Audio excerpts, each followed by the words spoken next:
Anna Jarvis, who is part of the Methodist Church.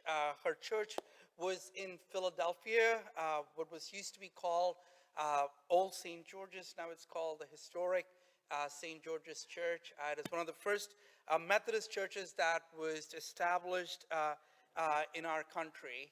And at that church in 1908, Anna Jarvis was the one who created a day to honor her mom, and she was the founder of Mother's Day. So as part of our church, what we do on Mother's Day is we lift up a mom and to have her share her story. And this morning we have the pleasure of listening from Irene to tell her story about raising a very special child. Oh, there we go. Good morning and happy Mother's Day. A very special happy Mother's Day to my mom, who happens to be sitting right there. Okay. Thank you. Okay, so a couple of years ago, I had a bunch of thoughts in my head about being, oh, there you go, yeah, about being a special needs mom. And I volunteered to share my story here with my church family. Now, God always makes the timing right, so here I am today. Now, some of you have heard me speak before, and you know that I am a total sap. So chances are I'm going to be crying before I'm done, so please just disregard, okay? I always wanted to be a mom. I was very blessed to have met Kevin Royer, and we got married in 1988. I became a wife, and about a year and a half later, became a mom to Megan. Kevin and I loved being parents and hoped to add to our family. In 1992, we welcomed Kristen. Now, Kristen was a little different than Megan. Megan was a snuggle bug, and Kristen pulled away. Megan was born talking, and Kristen did not speak. I spent a lot of time and effort saying how you can't compare two children. Chris didn't speak. Well, Einstein didn't speak until he was 3. So why was I worried? But I did worry about her hearing, as she often seemed lost in her own world. She could ignore better than anyone. But if I went into another room and I whispered, "Hey, Kristen, would you like an M&M?" Bam, she was right there next to me, not a doubt. So we were wandering through life with 2 preschool kids, not sure if something was wrong with Kristen or not. As soon as I would convince myself that she was fine, we'd have another meltdown. I was in total denial. I remember when Kristen was 2, I went away for a week for work, and I really looked forward to coming back home. Megan came running up to me, so happy to see me, and Kristen didn't even look up. It was very heartbreaking. As we worried through those early years, Kevin and I decided, okay, there's something going on. 2 kids is going to be enough. Well, you know what God says about your plans. I'm sure we made him chuckle, and a couple of years later, Kenny completed our family. Now, being pregnant with Kenny kept my mind busy, but it let the denial grow. Kenny was born in June of 1995, and he was bubbly, full of life. And when Kristen turned 3, about 3 months later, I could no longer deny that there was something wrong. The pediatrician started us down the path of hearing tests, which were fine, of course, as I knew they would be. We were told to reach out to the Delaware County Intermediate Unit and see what was available for a child with delays. Now, we were living in Upland, and coincidentally, the Chester Upland School District had just come through a very bad lawsuit about how they handled special education in the schools. So by court order, there was money and services available immediately. I was able to adjust my work schedule and be home on Mondays when the speech therapist came to our home.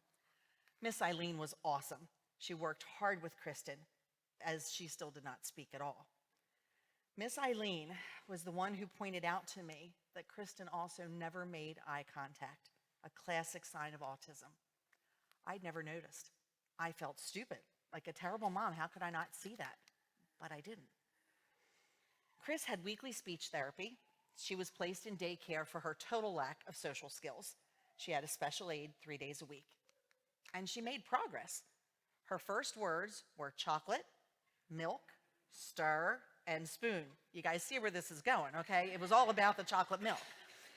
So as we all worked together, me, Kevin, speech therapy, occupational therapy, it became clear I was a special needs mom. Now, of course, I still had two other children, a husband, a full-time job. Life was tough, and Kristen had major meltdowns. Now, I would be totally remiss if I didn't take a moment to mention the incredible support that we had from our incredible families. We would have been lost without our parents and siblings who picked up whenever we needed something, helped out with all of the kids, supplied dinner when life was just too much.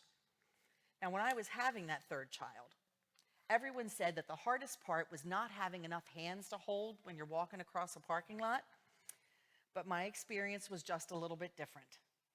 For instance, does anyone remember the 5 and 10 in Brookhaven, over near Brookhaven Deli?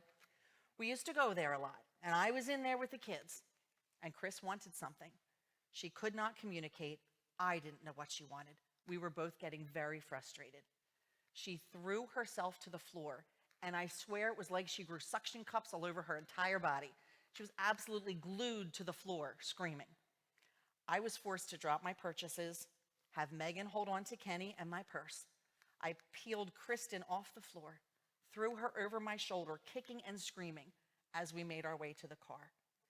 Thank goodness it was 1996, because today someone would have called the police, or there would be a video out there on social media with me starring as the bad mom. By the time we took Kristen to a developmental pediatrician about a year later, we highly suspected autism, and so were not surprised by her diagnosis. We had already seen that Kristen could learn and make progress, so the diagnosis was easier to take. So here we go, officially special needs parents, and we jump in with both feet. I found a group of people who were meeting in a house in Ridley Park. This was the start of the Autism Support Group of Delaware County. We were active in helping that group grow, and I learned a lot. I was definitely lucky to have seen Kristen improve before she was diagnosed, and I knew that there was hope. I met other parents in this support group who were going through a true grieving process after their child had been diagnosed with autism. Hopes and dreams are dashed, and the future is uncertain. I found myself in the role of advocate, not just for Kristen, but also for other parents thinking that their child's autism diagnosis was fatal. I was getting used to the idea that all of our family pictures would either be without Kristen or have a crying Kristen in them. So here the grandparents wanted a nice picture of the grandkids, and Kristen screamed through the entire thing. We did a single, everybody went to Olin Mills, cried through the whole thing. And even here when she was 6 or 7, I guess, Kevin could barely even hold her in the picture because she was not having anything to do with people. So things, were a little tough. But I did know that she was learning. She definitely learned how to write the letter A because she wrote it all over the back of her bedroom door. So we all had to learn our own coping skills, what was going to make our unique family work.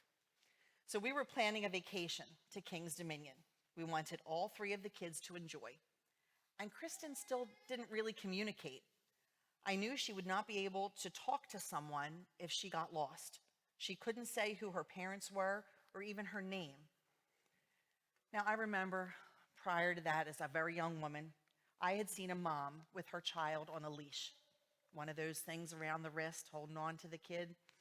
And I thought, wow, that is absolutely horrible parenting. They are lazy or bad about it, and that is just awful, and I said so. And I was wrong. As I bought this cute little fanny pack that she could wear with the attached elastic leash for our vacation, lesson learned, do not be so judgmental, especially when you have not walked in another person's shoes. And life went on.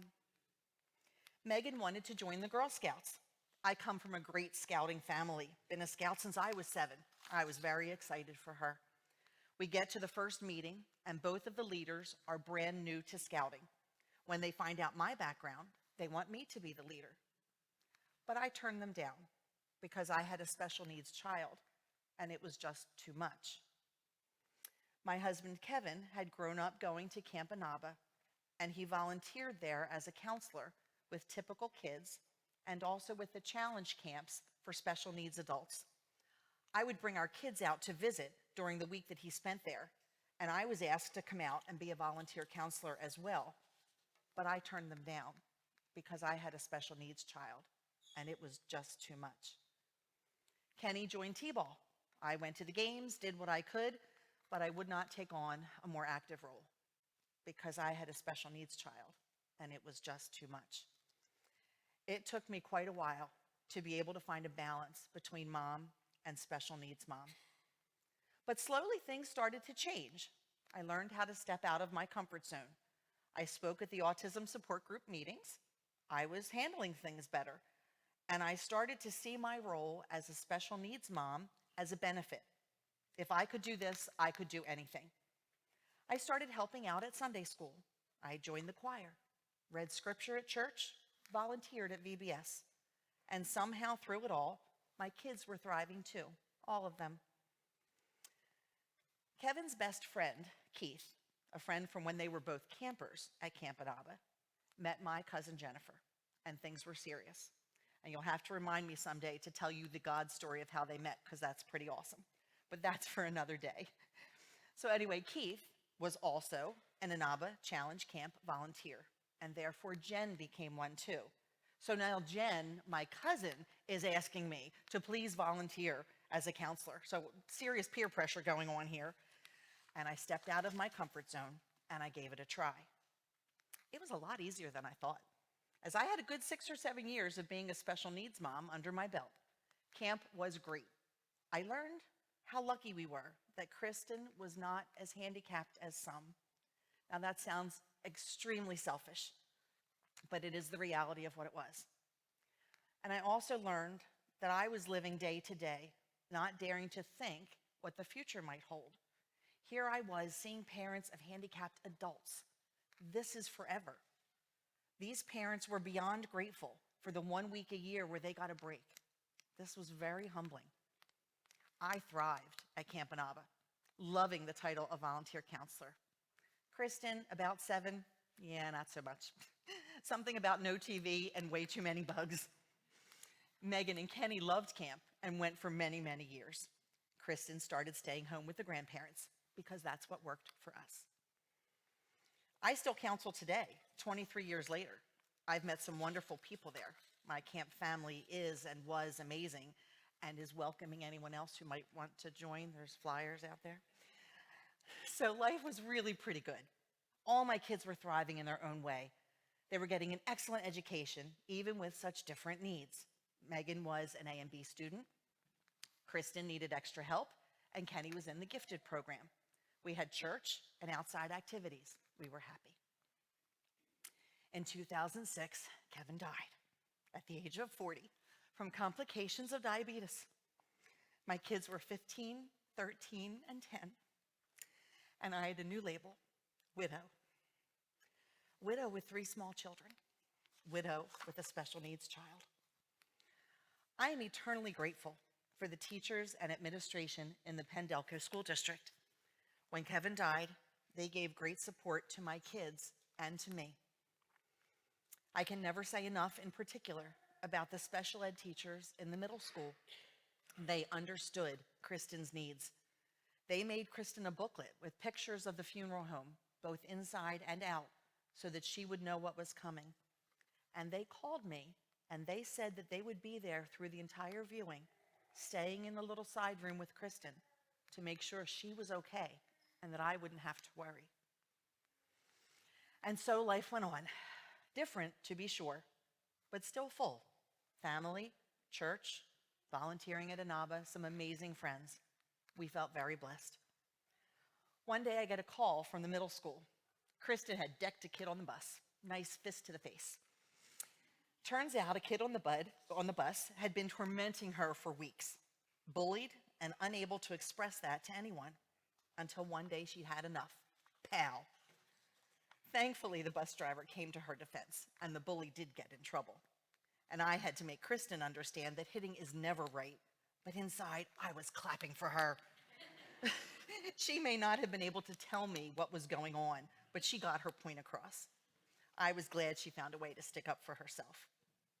Kristen thrived in her art class and went on to win an award for designing an anti-bullying t-shirt for the middle school. here she is here. I believe it was 7th grade. And she designed that, drew it, and they made a shirt. She won an award. It was great. Okay, so even though things were going well, I look back on the many mistakes that I made along the way. Like, why did I have Kristen take chemistry in high school? There was no good reason, and she will never let me forget it. So then, about 4 years after Kevin died, I realized I was lonely, and I still had a lot of love to give. Dating was interesting. My mom often said I should have written a book about it. It was that crazy. And like any parent who starts to date, you keep your kids front and center.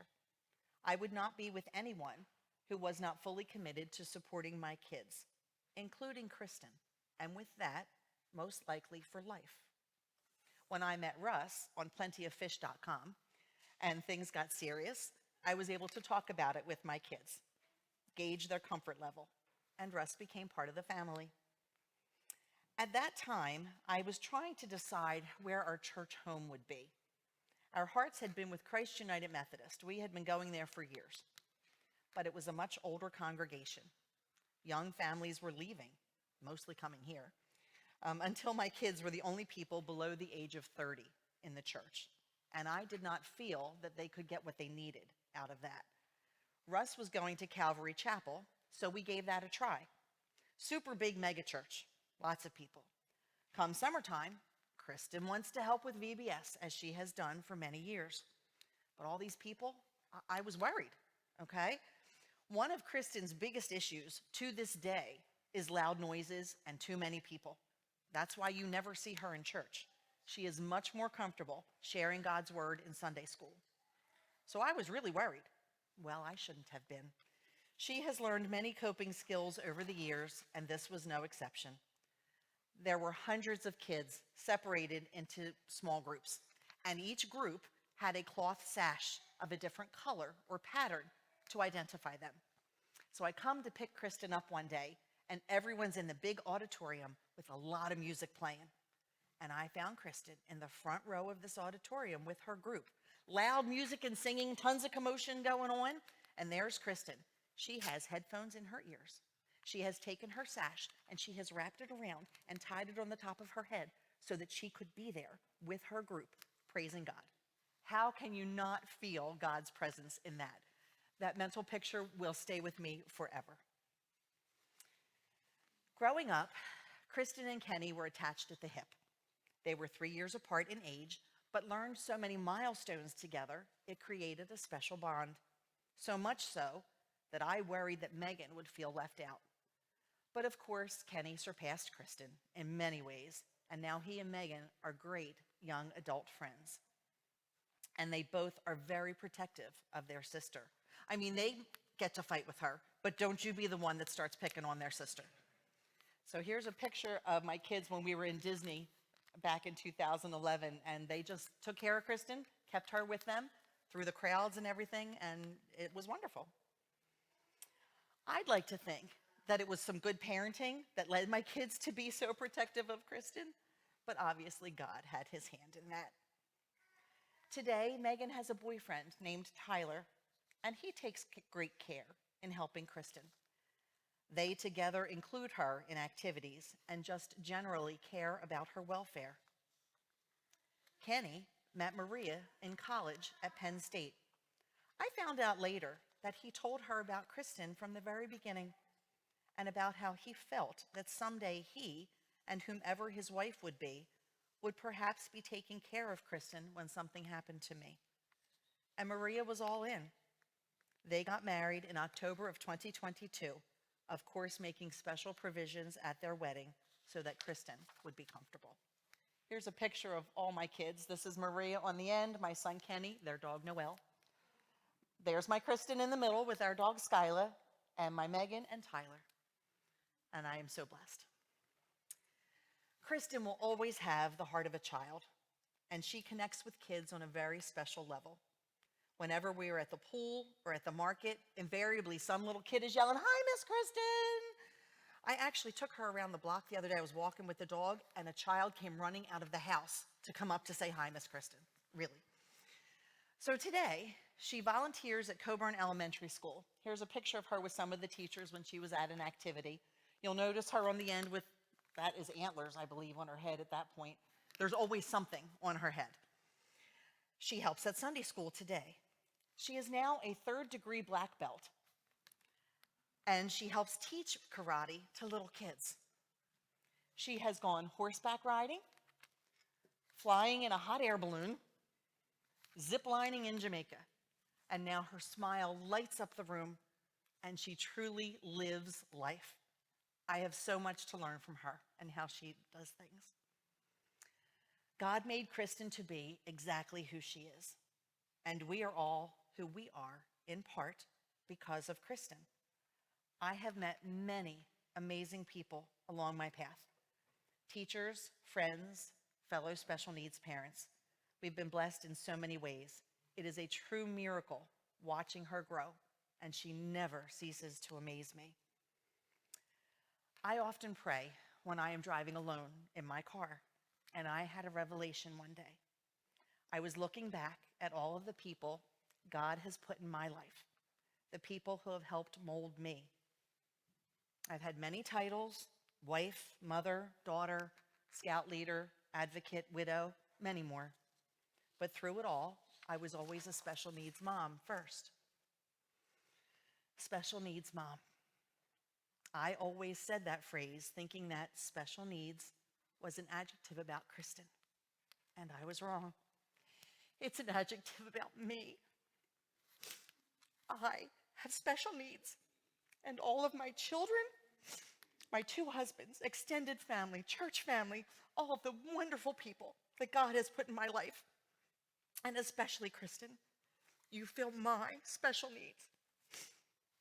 I am a special needs mom, and I am grateful. I pray that you all allow God to fill your special needs, because you know He really already has.